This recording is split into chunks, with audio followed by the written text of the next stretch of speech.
பிஸ்மில்லாஹிர்ரஹ்மானிர்ரஹீம்.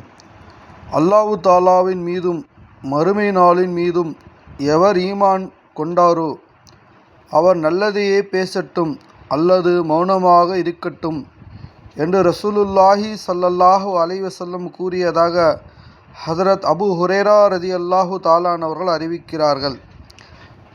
நல்லது ஏவுவது அல்லது தீயதை தடுப்பது அல்லது அல்லாஹு தாலாவை திக்ரு செய்வது ஆகியவற்றை தவிர மனிதனுடைய எல்லா பேச்சுகளும் அவனுக்கு நஷ்டத்தையே தரும், தண்டிக்கப்படுவதற்கு காரணமாகும் என்று நபி ஸல்லல்லாஹு அலைஹி வஸல்லம் அவர்கள் கூறியதாக அன்னாரின் துணைவியர் ஹதரத் உம்மு ஹபீபா ரதியல்லாஹு தாலான் அவர்கள் அறிவிக்கிறார்கள். அல்லாஹு தாலாவை திக்ரு செய்வதை தவிர அதிகமாக பேச வேண்டாம்.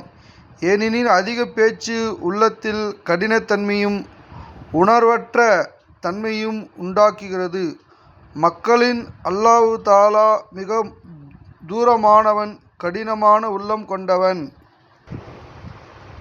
கடினமான உள்ளம் உடையவன் என்று ரசூலுல்லாஹி ஸல்லல்லாஹு அலைஹி வஸல்லம் அவர்கள் கூறியதாக ஹதரத் அப்துல்லா இப்னு உமர் ரதியல்லாஹு தாலான் அவர்கள் அறிவிக்கிறார்கள்.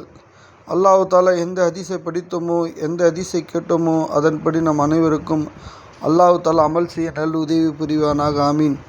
உங்களிடம் 3 காரியங்கள் அல்லாஹு தாலா வெறுக்கின்றான்: பயனற்ற தேவையில்லாத பேச்சுகளை பேசுவது, பொருளை வீண் விரயம் செய்வது, அதிகமாக கேள்விகள் கேட்பது என்று ரசூலுல்லாஹி ஸல்லல்லாஹு அலைஹி வஸல்லம் அவர்கள் கூற தாம் கேட்டதாக ஹஸரத் முஸிரா இப்னு சாபா ரலியல்லாஹு தாலான் அவர்கள் அறிவிக்கிறார்கள்.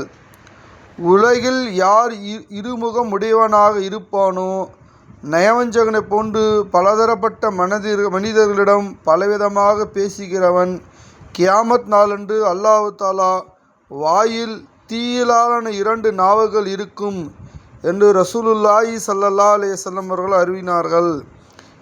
ஹஸரத் அஸ்மா ரதியல்லாஹு அவர்கள் அறிவிக்கிறார்கள், யா ரசூலுல்லாஹ், சொர்க்கத்தின் நுழைவைக்கும் ஒரு அமலை எனக்கு சொல்லித் தாருங்கள் என்று நான் கேட்டேன்.